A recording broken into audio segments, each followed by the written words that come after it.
모두 예배 자리에 나오신 성도님들을 주님의 이름으로 환영하고 축복합니다. 오늘 말씀을 통하여 정말로 회복되는 시간이 되기를 소망합니다. 날씨가 많이 추워졌습니다. 그래서 낮에는 조금 덥긴 한데 밤에는 이제 시원한 바람이 불고 있습니다. 그러다 보니까 감기 걸리는 사람이 많이 등장하고 있습니다.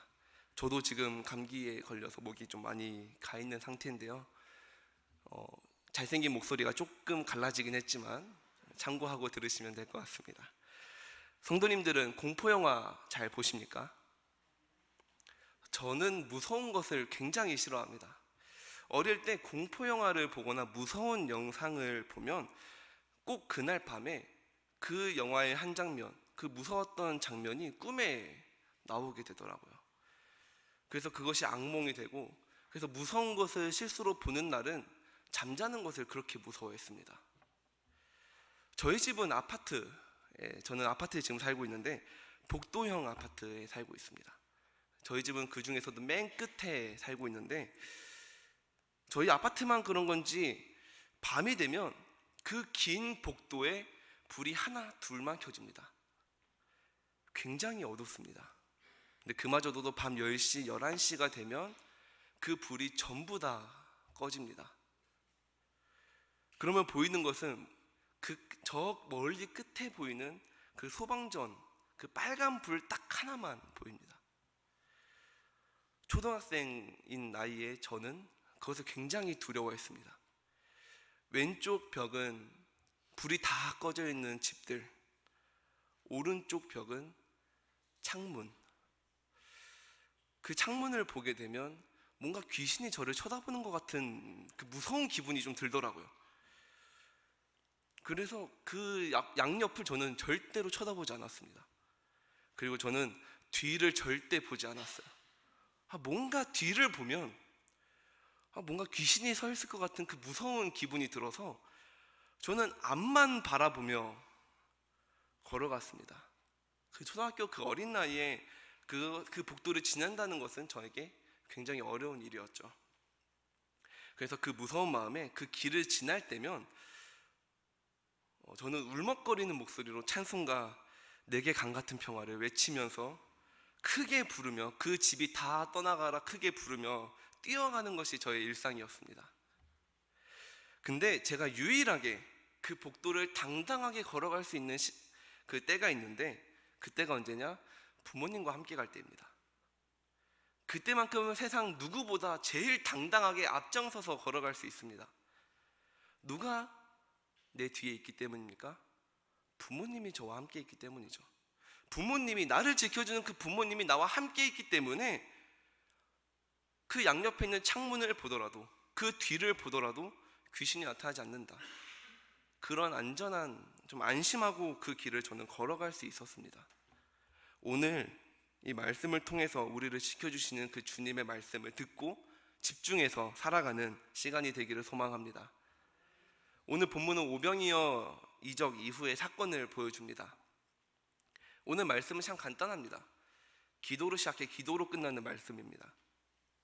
예수님이 오병이어 기적을 보이신 이후에 제자들을 재촉해서 배를 타고 벳세다로 가게 합니다.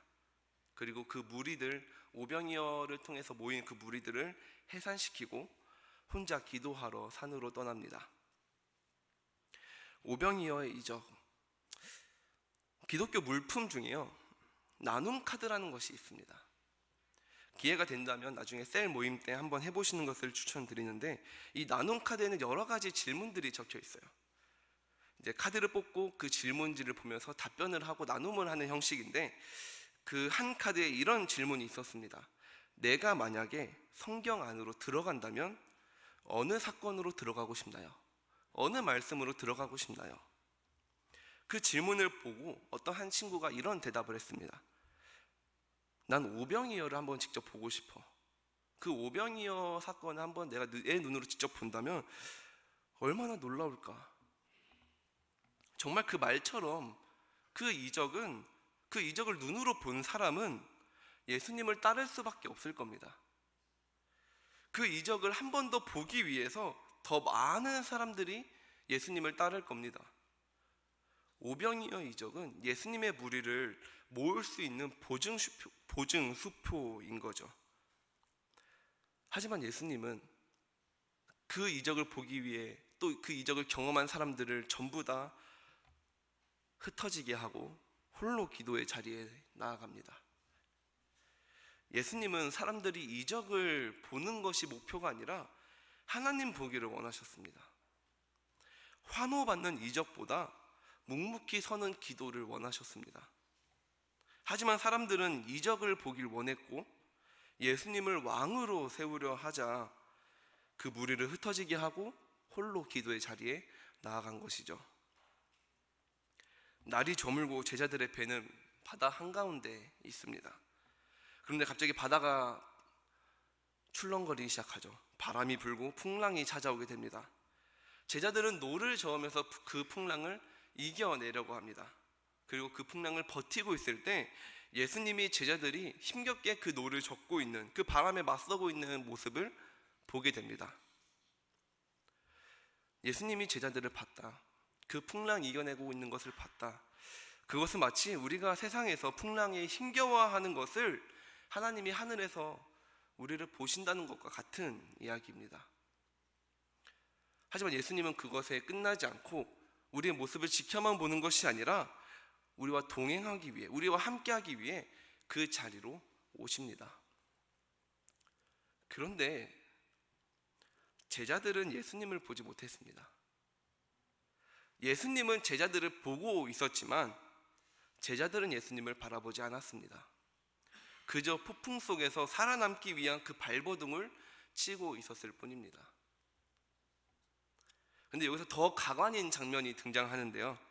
예수님이 다가오는 그 모습을 보고 제자들이 뭐라고 말하는지 아십니까? 유령이라고 말합니다. 귀신이라고 말합니다.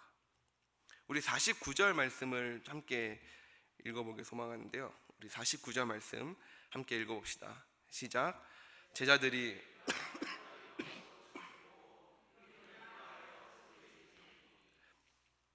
아멘. 얼마나 어이없는 장면입니까? 예수님을 유령이라고 말하는 것, 심지어 예수님의 제자들이 유령이라고 말하는 것 자체가 얼마나 웃깁니까? 근데 저는 이 제자들의 모습이 조금은 이해가 됩니다. 그때 당시에 배가 뭐가 있었겠어요? 그저 나무 배 한 척, GPS도 없고 레이더도 없고 아무것도 뭐가 없습니다. 지금처럼 빛도 많이 없을 시기, 파도는 엄청나게 몰아치고 있습니다. 당장 배가 흔들려서 앞도 제대로 보이지 않고 내가 어디로 가고 있는지조차도 잘 모르고 있는 상황입니다. 그 흔들리는 배에서 잘 보이진 않는데 저 멀리 누군가가 물 위에 서 있다고 생각해 보십시오. 이거는 무슨 공포 영화의 한 장면입니다. 정말 어두운 상황에서 딱 누군가가 서 있다. 심지어 그때 당시 우리가 생각하고 있는 예수님의 이미지를 한번 생각해 봅시다. 흰 옷을 입고 머리가 길고 그 사람이 물 위를 걸어오고 있다. 얼마나 두렵겠습니까? 유령인 줄 알고 그 비바람이 몰아치는 상황에서 오고 있는 그 사람이 유령인 줄 알고 비명을 지르고 있는 것이죠. 우리는 이처럼 눈앞에 있는 것을 두려워합니다. 제가 어린 시절 그 복도를 두려워했듯이 사람은, 인간은 누구나 눈앞에 있는 것을 바라보며 살아가고 눈앞에 있는 것을 기뻐하고 눈앞에 있는 것을 보며 두려워하고 슬퍼합니다. 그것이 없다는 것을 알면서도 우리는 두려워합니다. 예전에 중고등부가 수련회처럼 교회에서 하룻밤을 잔 적이 있습니다. 다 같이 금요 철야 예배를 함께 드리고 이제 그 이후에 야식을 먹으면서 수련회에 있었던 은혜, 그 나눔과 재미있었던 일화들, 그 이야기를 나누면서 같이 그 새벽을 보내고 있다가 갑자기 담력 훈련을 하기 시작했습니다. 시간은 새벽 2시. 교회의 모든 불은 꺼져 있고 이 본당에서 공포 영화의 음악이 들리기 시작합니다. 여러분, 불 다 꺼져 있는 본당 들어와 보셨습니까? 정말 무섭습니다. 정말 두렵습니다. 아무도 없는데 뭔가 저 앞에 누군가가 앉아 있는 것 같은 착각이 들 정도로 굉장히 무섭습니다. 그래서 2명씩 짝을 지어서 이제 본당에 숨겨진 인형을 찾는데, 그리고 나머지 인원들은 숨어서 그 인원들을 놀래키는 역할을 했습니다. 근데 잘 하고 있다가 한 팀이 본당에 입장함과 동시에 나가는 거예요. 그리고 5분 동안 안 들어옵니다. 무서워서. 그리고 나중에 들어오긴 하는데 10분을 입구에서 가만히 있는 거예요. 무섭다고. 무서워 무서워 하면서 안 들어오는 겁니다. 숨어있는 사람들은 의자 밑에 숨어가지고 더워가지고 헥헥대고 있고, 2명은 무서워서 울고 있고, 정말 난장판인 환경이었습니다. 왜 그렇습니까? 무서워서요. 참 아이러니하지 않습니까? 이 장소가 어딥니까? 교회잖아요. 우리가 많이 다니는 장소, 익숙한 장소, 예배드리는 장소, 교회인데, 너무나 잘 예배를 드리고 있는 이 장소인데 불이 꺼져 있다는 이유 하나로, 음악이 틀어져 있다는 이유 하나로 두려운 겁니다. 눈앞의 어둠 속에 사로잡힌 겁니다. 순간의 두려움 때문에 이곳이 교회라는 것을 순간 잊게 만드는 거죠. 제자들도 그랬을 겁니다. 바다 위로 걸어오는 예수님을 보고 소리 지른 이유는 딱 하나, 두려움. 그 두려움이 나를 사로잡았기 때문에. 그들이 놀라 소리친 건 어쩌면 근데 자연스러운 현상입니다. 그러나 바다 위로 걸어오는 존재가 예수님인 것을 알아차리고 나왔다면, 알고 났다면 그 후에는 안심해야죠. 예수님이구나. 아, 예수님이 나와 함께 하는구나. 예수님 지금 오고 있구나. 안심하고 있어야죠. 그런데 그들은 여전히 놀라고 있습니다. 여전히 혼란스러워합니다. 그것이 문제라는 거죠. 예수님을 제대로 보지 못한 겁니다. 두려움 속에 예수님을 여전히 착각하고 있는 겁니다. 마가는 제자들의 모습을 둔해졌다라고 기록합니다. 성경을 읽다 보면 대단하다고 말하는 그 제자들이 때로는 부끄럽고 뭔가 조금 모자란 모습을 많이 보입니다. 우리 52절 말씀도 함께 읽어보기를 소망하는데요. 우리 52절 말씀 함께 읽어봅시다. 시작. 이는 그들이 그 떡 떼시던 일을 깨닫지 못하고 도리어 그 마음이 둔하여 졌음이로라. 아멘. 제자들은 예수님을 위해 모든 것을 버리는 사람들입니다. 나를 따르라는 그 말 한마디에 배를 버리고 가족을 버리고 직업을 버린 사람들입니다. 자신의 고향을 버린 사람들입니다. 모든 것을 버리고 따라간 예수님을 통해 많은 것을 보고 배웠습니다. 그래서 우리가 제자라고 말합니다. 예수님이 보인 그 이적들을 눈으로 보았고 가장 가까이서 봤습니다.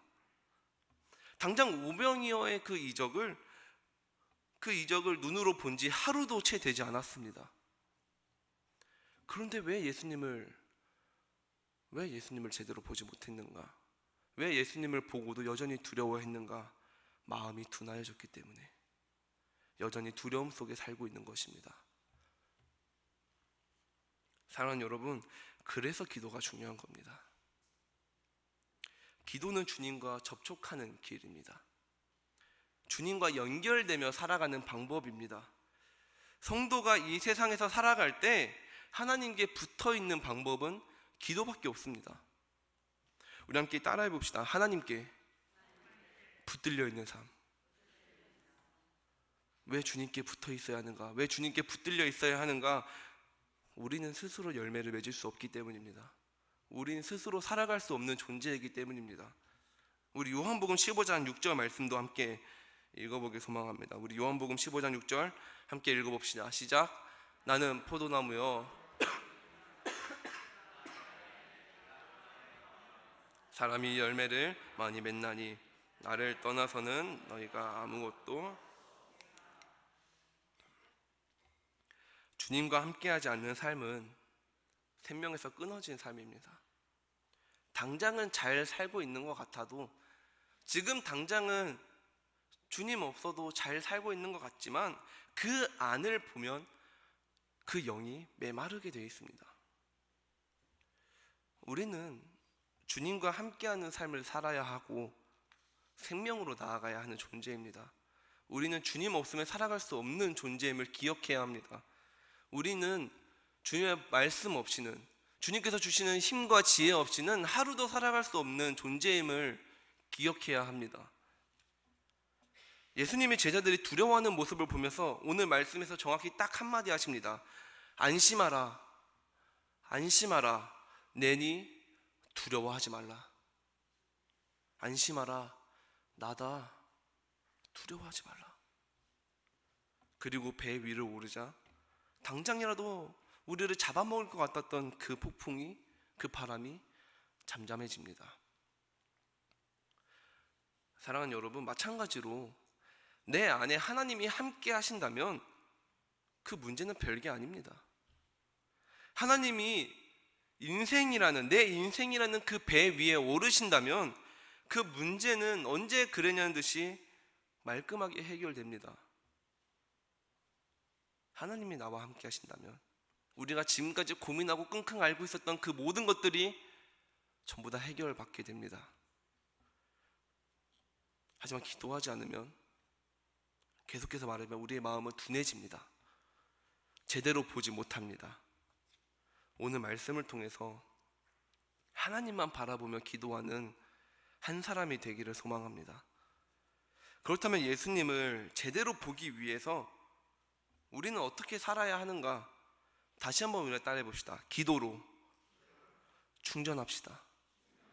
다시 한번 해볼까요? 기도로 충전합시다. 기도로 충전해야 합니다. 기도밖에 없습니다.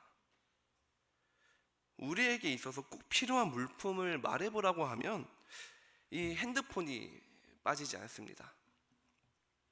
어린아이부터 노년기까지 이 핸드폰이 꼭 필요한 이제 존재의 물품입니다. 근데 이 핸드폰을 계속해서 하다 보면 배터리가 닳기 시작합니다. 그 배터리를 제때 충전시키지 않으면 그 핸드폰은 꺼지게 됩니다. 그래서 우리는 배터리가 없으면 불안해하죠. 특히 많은 학생들과 청년들은 이 핸드폰을 정말 나와 같은 존재로 생각하면서 살아갑니다. 이 핸드폰 배터리가 없으면 나도 뭔가 없는 것처럼 불안해합니다. 그래서 우리는 핸드폰 배터리가 없으면 충전기를 꽂아서 충전을 하기 시작하죠. 그렇게 한번 꽂고 그 핸드폰의 100%가 다 채워진다면 그것으로 끝날까요? 아니죠. 그 충전기를 뽑고 다시 핸드폰을 쓰면 그 배터리는 다시 사용됩니다. 영원한 100% 그것은 없습니다. 한번 핸드폰을 충전시켰다고 영원하게 100%가 영원히 지속되지는 않습니다.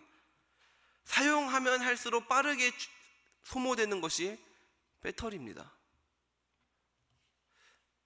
핸드폰을 계속 사용하고 있으면 핸드폰에 알람 하나가 울립니다. 배터리 부족. 배터리가 부족합니다.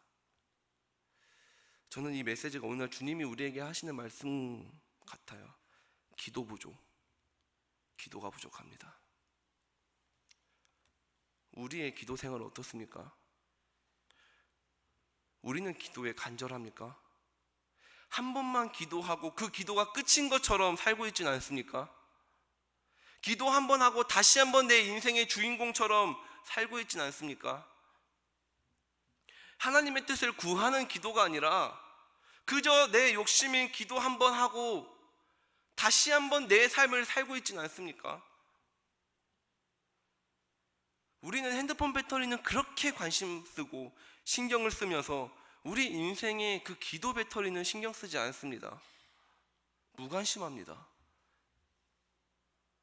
그렇게 계속 우리 인생을 살게 되면 언젠간 우리 인생의 배터리는 꺼지게 될 것입니다.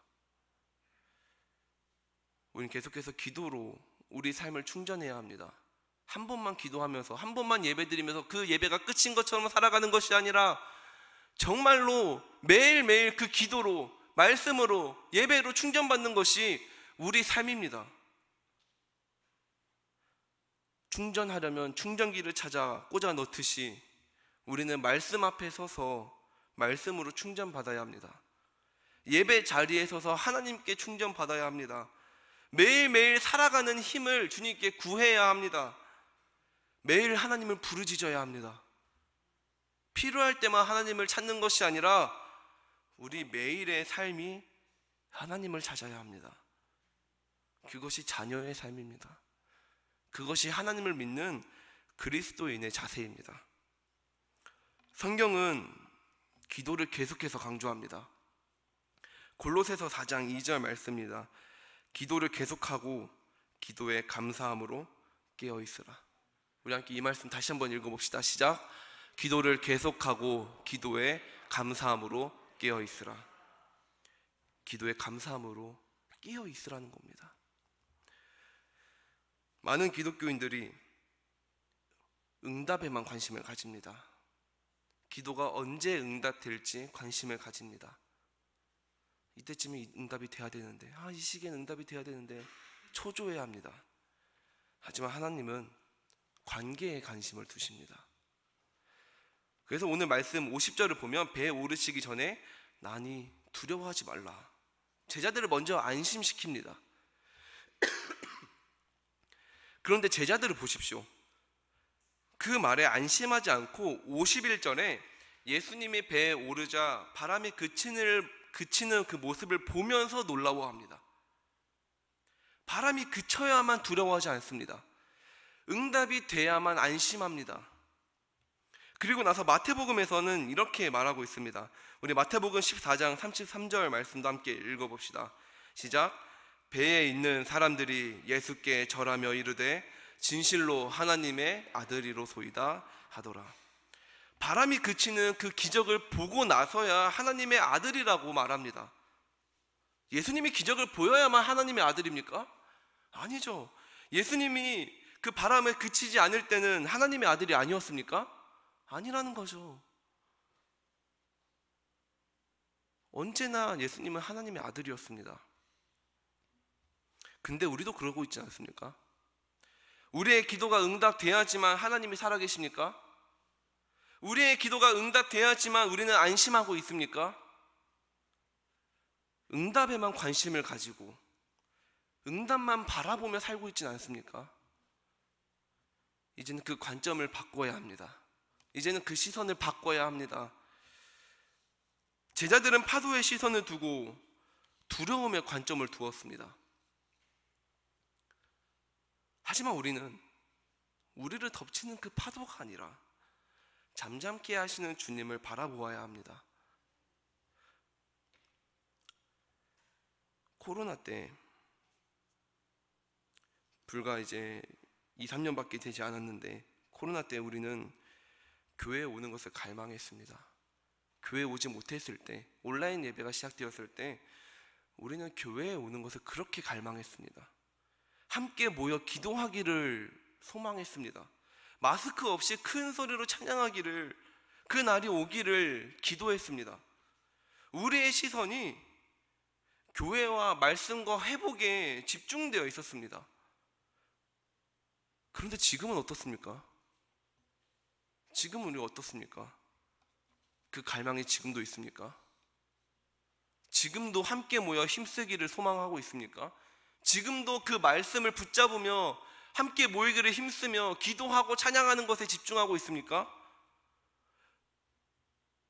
모여있는 이 순간이 정말 말씀을 붙잡으며 주님 앞에 엎드리는 예배를 드리고 있습니까? 어쩌면 그 기도가 이루어짐과 동시에 우리의 기도가 사라진 것 같습니다. 문제가 해결됨과 동시에 우리의 시선이 다른 곳을 바라보고 있는 것 같습니다. 다시 내 욕심을 바라보며 살고 있는 것 같습니다. 오늘날 교회가 세상과 똑같이 살아가고 있는 것 같습니다. 말씀이 아니라 권력과 직분을 바라보고 있는 것 같습니다. 우리의 시선은 어디에 있습니까? 우리는 무엇을 바라보고 있습니까? 시선이 머문 곳에 마음이 머물고 마음이 머물면 삶이 머물게 마련입니다. 우리의 시선이 세상을 바라보고 있었다면, 만약에 지금 우리의 시선이 하나님이 아니라 세상과 내 욕심을 바라보고 있었다면, 이젠 예수 그리스도를 바라보며 살아갑시다. 이제 우리의 관점을 예수님으로 바꿉시다. 우리의 시선을 예수님으로 향합시다. 그것이 그리스도인이, 정말 예수님을 믿고 살아가는 기독교인이 해야 할 자세입니다. 바쁠수록 우리는 기도해야 합니다. 정말 바쁘게 살아갈수록, 우리의 삶을 바쁘게 살아갈수록 기도해야 합니다. 우리는 바쁘다는 핑계로 기도하지 않는 경우가 많습니다. 바쁘다는 핑계로 예배 자리에 나오지 않는 경우가 있습니다. 바쁘다는 핑계로 말씀을 읽지 않는 상황이 생깁니다. 그만큼 세상은 우리를 기도하게 내버려 두지 않습니다. 바쁘게 살아야 성공한 인생인 것처럼 몰아갑니다. 바쁘면 교회에 안 나가도 된다고 말합니다. 바쁘면 예배 자리에 잠시 멈춰도 된다고 말합니다. 바쁘면 기도 안 해도 된다고 말하는 것이 세상입니다. 하지만 우리는 아무리 바쁨의 시대를 살고 있더라도 기도를 멈춰서는 안 됩니다. 예수님이 그렇게 사셨기 때문에. 예수님은 십자가에 달리시기 전에도 기도하셨고, 십자가에서 마지막 호흡을 다 하실 때도 기도하셨습니다.